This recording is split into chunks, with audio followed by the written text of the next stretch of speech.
It is a jam-packed edition this Monday here on Locked On Grizzlies. Damichael Cole and I breaking down Game 1, a victory for the Memphis Grizzlies out in Utah at the Salt Lake City Summer League. Plus, a couple of trades finally get finalized with the moratorium ending in the NBA. And we will preview tonight's contest for Memphis taking on the Utah Jazz. All that and more on this edition of Locked On Grizzlies. Let's lock in.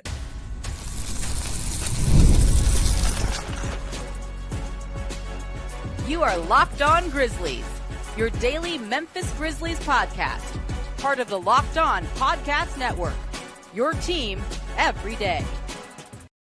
Welcome to another episode of Locked On Grizzlies. It is I, one of your hosts, Joe Mullinax, very happy to be joined once again by the incomparable, the award-winning Memphis Grizzlies beat writer for the Commercial Appeal there in Memphis, Tennessee, Damichael Cole, my co-host. We're happy to be talking Grizzlies basketball once more here on Locked On Grizzlies. Today's episode is brought to you by the good folks over at FanDuel.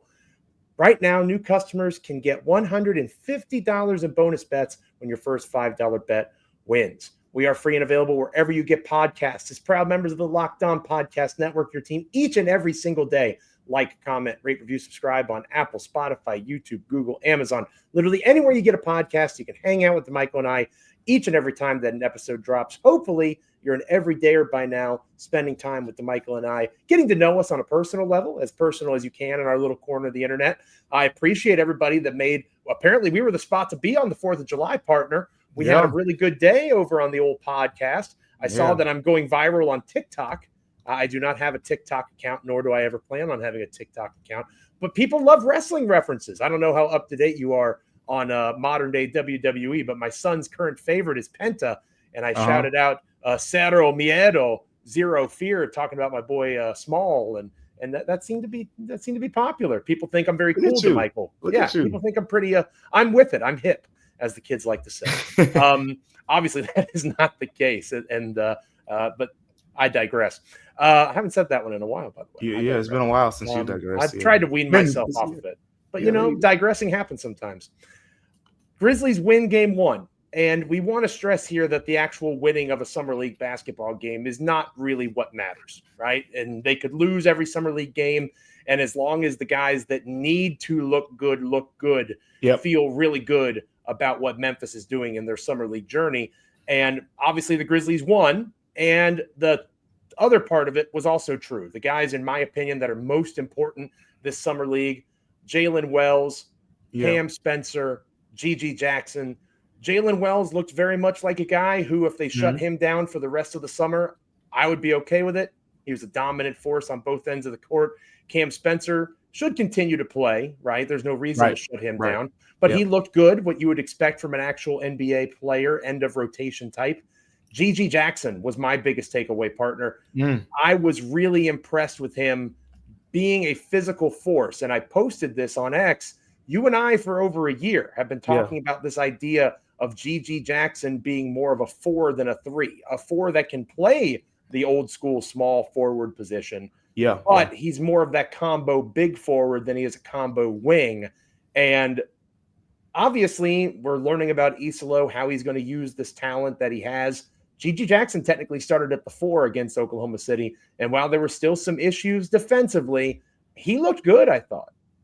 He did. And I saw that you did say something about G.G. not settling in that game. I mean, he got downhill, had a couple forceful finishes, especially that two-handed dunk in traffic where it looked like he was going to lay it up. And he said, no, I got to go to the cup hard right here. And he finished strong. But I thought that's the main thing that I want to focus on as well. And it's not just, I'll go a step further. It's not just seeing these guys play well. It's certain areas of their game, especially with the returning players, that I want to see improvement in. For example, if we want to talk about G.G. Jackson in particular, G.G. Jackson could average 40 points per game in the Summer League. And I mean, I'd be moved a little bit if he actually averaged 40. But at the end of the day, I'm more interested in what will G.G. Jackson do other than the scoring. As a rookie, he averaged 14 points a game and was breaking, records set by Kobe Bryant in 1996, 1997. Like, scoring, he can go out there and score the basketball. Unless it's, now the way it looks could move me. But I want to see the rebounding. I want to see the defense, as you just alluded to. I want to see the playmaking. In this game, I thought that Gigi had a couple plays where, there could have been assists. But at the end of the day, he finished with 0 assists. That's got to go up.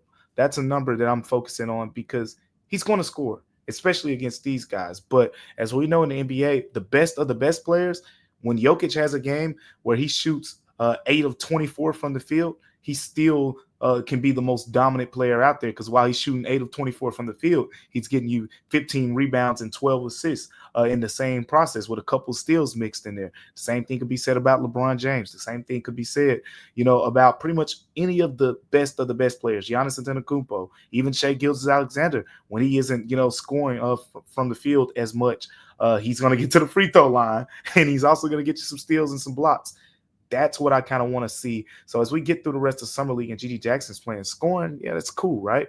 But I want to see more assists and things like that. And that was the thing where in Jaylen Wells, in his game, we saw a couple times where they put the ball in his hands. He played out of pick and roll. And I don't know about you, Joe, but it looked weird to me at first. It's like, what in the world? Because we're so used to seeing, and he still did a lot of his role with the Grizzlies, a lot of catch and shoot, quick decisions and things like that. And defensively, he was a menace, but that doesn't surprise anyone with Jaylen Wells. But those are some of the things that really stood out to me. Glad we finally got to get a look at Javon Small, Armando Bacot. He's someone that Richmond, stand up. Stand up, Richmond. VA, Richmond, VA. Look, I'll put it like this. He has an opportunity right now, right? And the 3 two-way spots are currently occupied. If I'm a guessing man, the 3 two-way spots are not currently, quote unquote, occupied just yet. Let me rephrase. But if everything goes according to plan, which we think Javon Small will get a 2-way spot, Jemai Meshack will eventually get a 2-way spot, then you put those 2 guys on 2 ways with Zion Poulin. And I'm of the opinion that the Grizzlies will end up with a big with a 2-way spot. So I say that to say that Armando Bacot, when you're talking about someone who's in the organization, played with the hustle, he has an opportunity here. I think he played 19 minutes in that game, so we'll see how he continues to progress because if he doesn't get it, we could see a situation similar to what the Grizzlies did with Jay Huff, who we'll talk about later in the show, someone who was playing on another Summer League roster, and the Grizzlies, end up going to get a guy like that. But overall, first game, like you said, we want to see those guys play well, the main guys, and pretty much all of them did what they had to do. Absolutely. I love the idea of Bacot on that third 2-way. And again, if Bacot doesn't shine, opening up that third 2-way and scouting the rest of the league, Summer League isn't just important for the Grizzlies in terms of the guys on the roster. Yeah. It's important for the other guys that are trying to get, spots on other teams. They're just trying to get tape, right? So whether it's Bacot, if he doesn't fit with Memphis, you mentioned Poulin a moment ago. The writing is on the wall. Joe Mullinax is saying this, not Damichael Cole, Memphis Grizzlies beat writer for the Commercial Appeal. Poulin looks like he's playing to get tape to move on to his next team. Everything gives off the vibe that third spot is going to be open after Meshack and Small, who I thought had a lot of strong performance moments, especially in that first half. He faded a little bit in the second half. I was impressed with him in the first. I think there's going to be an open one. It could be Bacot, but it could be another big, just like it was Jay Huff, right? Jay Huff comes in, and then Jay Huff earns that spot, and we'll talk more about Jay here momentarily. Pour one out for the Virginia alum who will not get a chance to play with Ty Jerome in the NBA, which does hurt my heart a little bit. I'm not going to lie. But if it's Bacot, shout out to Virginia. Oh, yeah, it's not about me, right? Zach Kleiman has made it very clear. It's not about me. It's about the Memphis Grizzlies and what's best for them. And that's probably the right decision in fairness to him. Anybody else, partner, that kind of stood out to you in that contest? I really like the game of Cam Spencer. And I like his game, not just because he can handle. Not just because he can handle, not just because he can shoot. I think you might have posted on X, or somebody did that. It might have been Harrington. Someone did. If Spencer is able to get open, you expect that shot to go in, right? The first part's important. He has to get open. But if he's able to get open, very much like Luke Kennard, you expect the shot to go in. Where he's better than Luke is in his defensive tenacity, right? We would call Luke a try-hard. He would at least try. Cam Spencer takes that up to 11. This dude almost got into a fight in a Summer League game in Salt Lake City. Were you surprised, Joe? No, of course not. That's a dog, right? That's a guy that they are investing in, and I think it's going to pay dividends. Again, I don't expect Cam Spencer to be a constant presence in the rotation, but to bring that competitive spirit and energy, that's one of the ways if you're trying to tweak the culture, reset this thing a little bit. Cam Spencer is going to be a guy that's going to have a large role in that. He's going to be – John Morant's going to hate him during training camp. Yeah, I tell you what, man, when I watch Cam Spencer, like his game is offensively just polished for someone who is going into his second year in the league. I mean, I liked when he came up the court, had the ball in his hands, and did that mid-range pull-up. Like that's a veteran move. You know, a lot of guys aren't as under control and like that was money. That was a shot you could tell he practices all the time. But yeah. I think I told you this, Joe. I don't know if I ever said it on the show, but I know I told you. And there were a few times in practice last year we watched the players play like some one-on-one, and this would be after the practices are over and all that, and guys would play one-on-one, and Cam Spencer would be giving some guys the business. And when I say that, I'm talking about he has some wiggle. He has a little bit more of ability, I think, to separate and create, and which was, in my opinion, a problem for Luke Kennard, and kind of led to, just the wide discrepancy. In one game, Luke Kennard would have 9 3-point attempts, and then everybody's like, "Oh, that's what he needs to do." And then the next game, he has 2, but it's because of the caliber of defenses and his ability to get open against those defenses. It feels more natural for Cam Spencer based on what I saw in those practices, based off what we've seen. And he didn't even take a lot of 3-pointers. I think he took 4 or 5 in this game, in Salt Lake City. But his game just has, from that ability, just a natural flow to it. Now, Luke Kennard, I'm not saying he's going to be better than Luke Kennard, because Luke Kennard is very good at his role in terms of spacing the floor and knocking down 3-point shots at a very, very high clip. But I think Cam Spencer can do a lot of that. But his ability to, like you mentioned, the playmaking, I think he had 5 assists, led all the starters. That's what's going to kind of keep Cam Spencer in the league for a while. 100%. And again, if Cam Spencer can be close to what Luke Kennard was on the contract that he's on, it's a huge win for the Memphis Grizzlies. Let us know in the comments. Hit us up on X at Damichael C, at Joe Mullinax. What are your biggest takeaways from game 1, the Grizzlies win? But again, in Summer League, that's not really as important. You want to win, but you want to see guys perform well. Oh, yeah. When we come back here on Locked On Grizzlies, Memphis did a little bit of business on Sunday. A couple of trades being finalized. We'll talk about that. Jay Huff out. Who's coming in to replace him? We'll talk about that next here on Locked On Grizzlies. Today's episode of Locked On Grizzlies is brought to you by FanDuel. Summer sports are in full swing, and whether you are all about baseball under the lights, I know Damichael is hurting about his Braves right now. At least, if it makes you feel better, the Nationals are worse. Golf on the greens or high-stakes soccer action, FanDuel is the best way to make every game even more interesting. You're already following the action. Why not make it a little more thrilling? With FanDuel, you can get into the game while your friends are getting sunburned at the beach. Easy to use, fast payouts, and every regular season game feels like a must-watch event. If you're new to FanDuel, you have a chance to bet just $5 and get $150 in bonus bets if your first bet wins. That is a heck of a deal. Open the FanDuel app today. Visit FanDuel.com to get started. At least I have James Wood, right? James Wood's pretty good over for the Nationals, but maybe you want to make a home run bet on James Wood before the All-Star break. FanDuel, check him out. I do love James Wood. It's not Locked On Nationals, but he's really good. He's a beast. Yeah. I can't wait for him to play for the Atlanta Braves someday, because that's the way it works out, right? Bryce Harper is with the Phillies now, and Juan Soto is in New York with the Mets. I would love that. Yeah, it's either Miami or Atlanta where James Wood's going to wind up next. But again, not Locked On Nationals. The Grizzlies did some business over the weekend, right? Yep. And one of the moves has a couple of different layers to it, Damichael. The trade of Jay Huff for a couple of second-round picks or a pick swap down the road with the Indiana Pacers. Tuomas Isalo clearly has a type when it comes to bigs, and it's not what Taylor Jenkins was looking for. So I do think that Jay Huff being moved, mildly surprising, but not only is it an opening for who the Grizzlies decide to sign to a veteran minimum deal, who I know you'll talk about here in a second, but it also allows, and Matt Hardlicka on his Patreon page wrote about this, and I know a couple others have talked about it as well. Yeah. It also allows for the Grizzlies, there's a sequence of events that has to occur before the Jaren Jackson Jr. renegotiate and extend gets signed. This is pretty much the first step of that process. Yeah, you're gonna see the order that all these transactions will be announced, and the Jaren Jackson Jr. one will be official after all of this. So, as of this recording, there hasn't been an official announcement on a potential Cole Anthony buyout.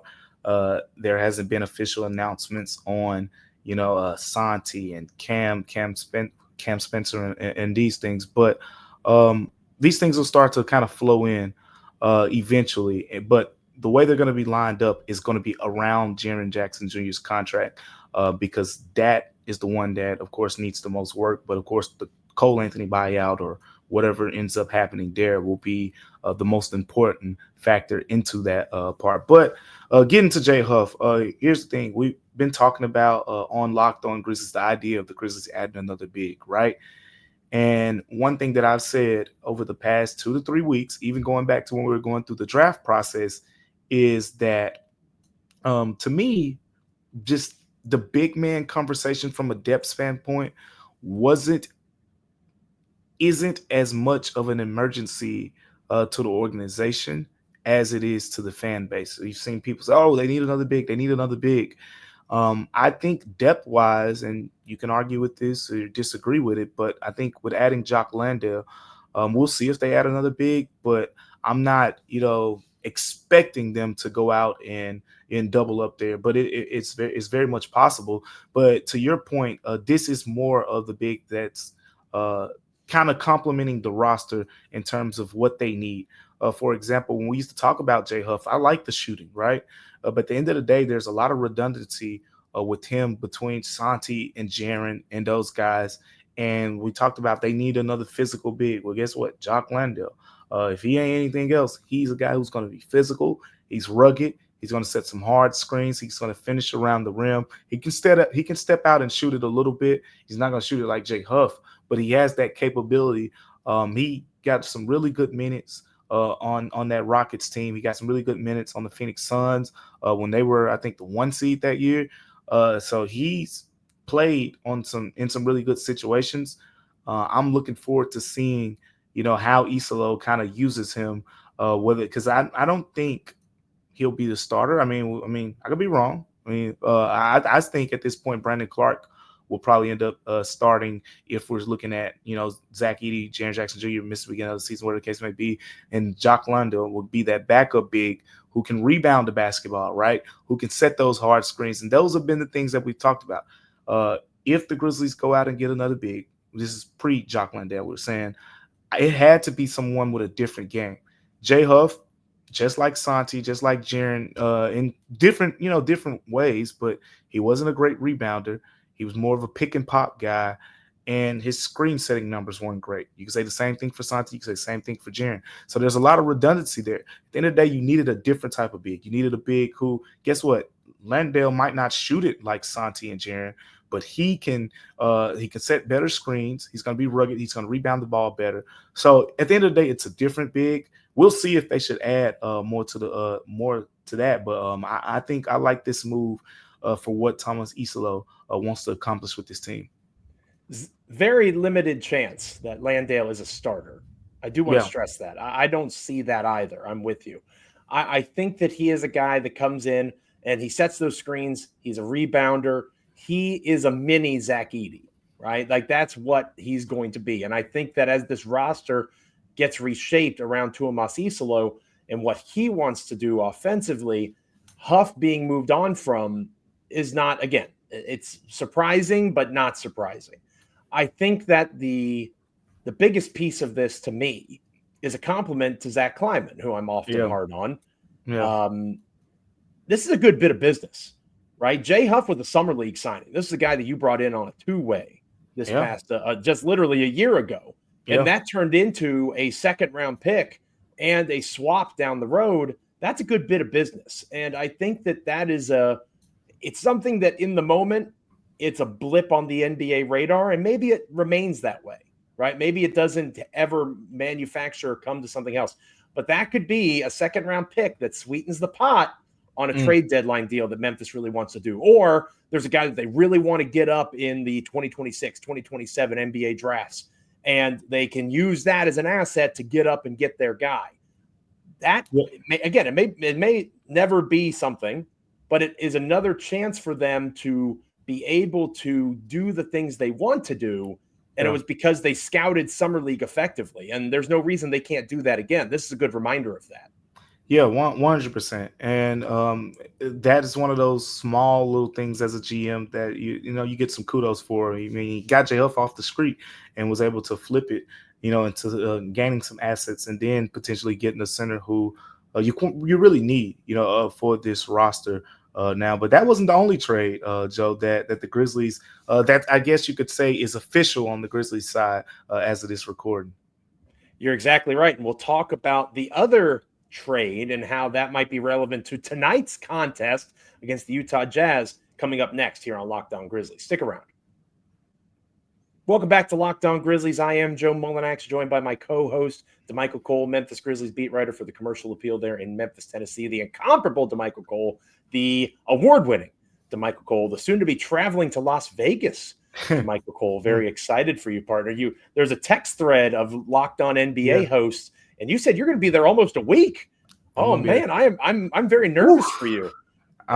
It's a lot of heat and it's a lot of potentially bad decisions being made. I tell you what, I'm packing light. I'm gonna pack light and I'm gonna go out there. I might hit the pool a couple days. Okay. I want to be relaxing, Joe. I'm not gonna go out there. I'm a Vegas vet. I think by now, like they can't fool me. They ain't they ain't gonna fool me. They ain't taking my money. It's all good. Well, there's a reason that those casinos are as big as they are, and I'll leave it at that. I think we talked a little bit about that last week.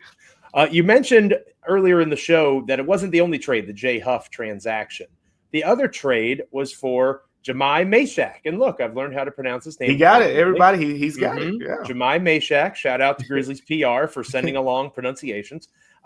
Memphis also acquired a future conditional second-round pick in the draft rights to Justinian Jessup, a pick in the 2020 NBA draft from Golden State for the draft rights to guard Will Richard at number 56 in the draft. Now, if you were confused like I was on X when all of this went down, the sequence of things matters, like we talked about earlier in the show with the Jaren extension. That'll probably be the last thing that gets announced once all of these things start coming in. As Damichael mentioned, as of this recording, no Cole Anthony buyout, no Cam Spencer officially, no Ty Jerome officially.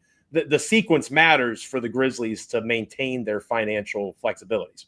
So this trade with Mashak couldn't be official for Memphis until it was official in the Kevin Durant deal, and that didn't come until Sunday afternoon. So now Mashak is in the fold. In theory, he could play in the game tonight. He may not.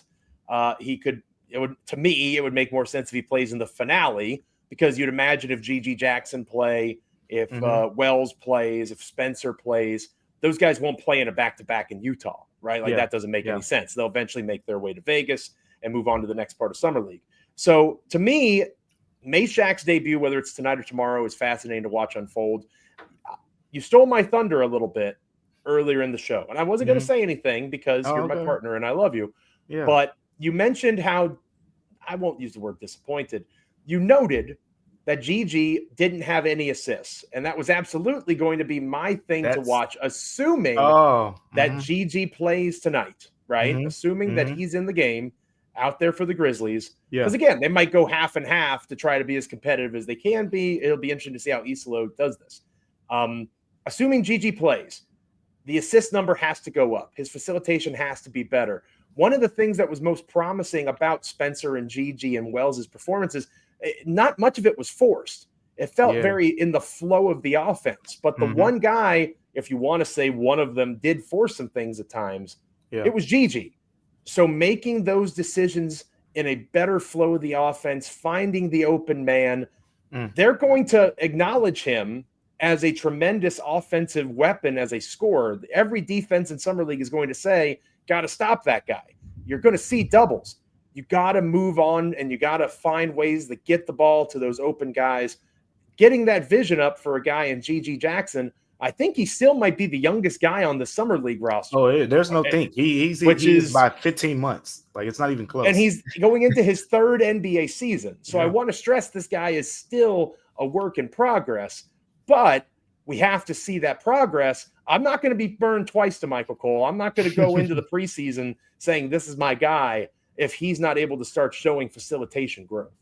Yeah, that's an important part of his game. And like we said earlier, the scoring is natural to him. Gigi's been a great scorer since I was watching him and playing for Team USA, under 17, 16, whatever those age groups were. But everybody's been knowing about Gigi Jackson as a scorer for many years now. So it's about those other facets of his game that'll carry him, throughout the summer league. And we see the Grizzlies emphasize those things. Like we're going to see it more with Jaylen Wells. We're going to see it more with Cam Spencer as well. But going back to Jermaine Meshack, I want to make sure I touch on that because I've watched this guy play a ton, obviously, with him being at Tennessee for 4 years. Good old Rocky Top, right? Yeah, Shout out to Rocky Top. Rocky Top, Tennessee, baby. And defensively, Joe, you're going to love this guy. You're going to love the way he plays. And after we watched the Grizzlies play Summer League basketball last year when Scottie Pippen Jr. and all those guys were picking up full court and just being menaces, and then we just saw it again somewhat with Jaylen Wells, Javon Small, and those guys, just wait till you see Jermaine Meshack doing that. And just wait till you see the ability to slip through screens and the screen navigation. His screen navigation is, Drew Holiday-like. It's just I ain't scared to say it. That's lofty praise there. I'm not scared to say it. Are you seeing this guy through whatever that god-awful orange is called, glasses? God awful. Come on, Joe. Let's. It's a very rough orange. It's a very rough orange. It's a beautiful color, man. But But look, it's not through those guys. I've watched him a lot, but I've seen him go against some of the best in the SEC, and guys struggle to dribble the basketball in front of him. But the screen navigation is what I want to focus on more. But yeah, the point of attack defense. Look, we'll see when he gets to play. The bottom line here is he hasn't been able to practice with the team. He's been with the team, but he hasn't practiced. So you wonder if there's going to be a conditioning or maybe some mental things that they want him to get on top of before letting him on the floor. If that's the case, we're probably not going to see him until Las Vegas, so he can get a couple practices because the Grizzlies don't play until July 11th in Las Vegas. So maybe he gets a couple practices under his belt. But if it's just simple free-flowing basketball, we could see him sometime in the next couple of days. He's someone I really want to see. But yeah, going to your second point about where guys can continue to build on their performances. I want to see Jaylen Wells be dominant again. I think that first game was pretty much enough for me. But remember, Joe, this is the guy that I said could be the third best player by the end of the season. The third most impactful, third best, however you want to look at it, for the Grizzlies by the end of the season. And if he comes out and sets the tone again defensively, because that Utah team, look, they got a lot of young dudes on their actual roster. So they got a lot of those dudes playing in Summer League. So these are going to be a lot of the guys when you play the Jazz 3 or 4 times next season, the guys he's probably going to have to guard in the actual NBA game. So I want to see Jaylen Wells continue to be forceful, impact the game on 3 levels as a scorer. I want to see the 3-point shooting, the mid-range, getting to the cup. But I also want to see the playmaking continue. I think he had 2 assists really early, and then he didn't really have any other assists after that. So I want to continue to see him progress in that area as well. I'm sure we'll see a lot of Javon Small, so he's a little bit lower on the list for me right now. Like, we're going to see a lot of the younger guys. So I'm more focused on, like you said, with Gigi Jackson, and like I just said as well, and then with Cam Spencer too. I want to see those older guys really show that progression, basically saying, hey, look what I worked on this summer. I'm not rooting for close games, especially late night, right? Because this is going to be a later contest, at least for me. So those of you that are everydayers to Locked On Grizzlies, they know the drill. You already know who's going to have the Tuesday edition of Locked On Grizzlies solo, and it will not be Joe Mullinax. But I do think that Small is somebody that's going to play a ton of Summer League basketball. Yeah. So you really want to prioritize those minutes with those older guys. I agree. I'm not rooting for close games, but I want to see what they do in the clutch, right? Wells in those big-time moments, as big-time as a Summer League game can be. You forget that it's Summer League when you're down by 2 and you're trying to get a bucket to win or tie, right? Like you don't care where you're playing, whether you're playing pickup ball like I used to do, and I know you still do, whether you're playing pickup all the way to the heights of professional sports, regardless of where you're playing, if you're worth your salt as a competitor, it doesn't matter. You're trying to get that bucket, right? In the wake of it all, you go, it was Summer League, whatever. But when you're out there in that moment, you're trying to win. You're trying to score. You're trying to get that play. And I'd like to see some of that. I don't know if that'll happen against the Jazz. The Jazz obviously are the host team. They have a young team that's pretty talented, like you alluded to, Michael. but it's going to be really interesting to watch. And again, it's more so about the Grizzlies than it is anybody else that they play over the next week or so. Hit up Damichael. Let me know on X at Joe Mullinax, at Damichael C. Hit us up in the comments. What are you most excited about going into the next couple of games? Obviously, the Grizzlies play the Jazz tonight, and they'll close out their Summer League set against the 76ers on Tuesday. Speaking of Tuesday, that will be our next episode of the show. As mentioned a moment ago, I will not be on that program because I'm old and washed. But Damichael will have you guys nice and lined up, not just with a recap of Grizz Jazz, but a preview of the 76ers. And Damichael, we talked a little bit before the show. There's a topic that you're keeping an eye on that is pretty interesting, not just to the Grizzlies, but the NBA at large. Yeah. I mean, a couple in terms of, there's still some free agents out there, but the Bradley Beal one is starting to gain some traction, right? And if you know a little bit about Bradley Beal, he's a St. Louis guy through and through, and I don't have to tell you, Memphis isn't far from St. Louis. And when Bradley Beal and Jason Tatum, when those dudes come into Memphis, I see the crowds. They have fan clubs, not sections. They have fan clubs when they come. Now, look, very unlikely stuff, but just something to kind of throw in your mind a little bit. That is a fascinating reason to check out the Tuesday edition of Locked On Grizzlies. I think that Damichael, I like it. I like that cliffhanger kind of stuff there, partner. Yeah. That's how you run a podcast, dude. That's how you do it. I like it. That's how you do it. Make sure you're checking out Damichael's Tuesday show of Locked On Grizzlies. And thank you for making today's Locked On Grizzlies your first listen. For your second listen, find the Locked On NBA podcast where there is no offseason. Doug, Matt, and Hayes keep you up to date on contract negotiations, rumors, obviously summer league across the league, and everything you need to be the most informed NBA fan. Find Locked On NBA on YouTube or wherever you listen to podcasts, part of the Locked On Podcast Network, your team every day. Make sure you're liking, commenting, rating, reviewing, subscribing on Apple, Spotify, Amazon, Google, YouTube, literally anywhere you get a podcast. Hang out with Damichael and I. Make us a part of your NBA and Memphis Grizzlies content consumption each and every time an episode drops. Enjoy the summer hoops. Until next time, he's Damichael. I'm Joe. Stay locked in. Go Grizzlies. Got to tell you, it's going to be fascinating watching these next couple of days. The Tuomas Isalo era continues to run. We'll see you next time.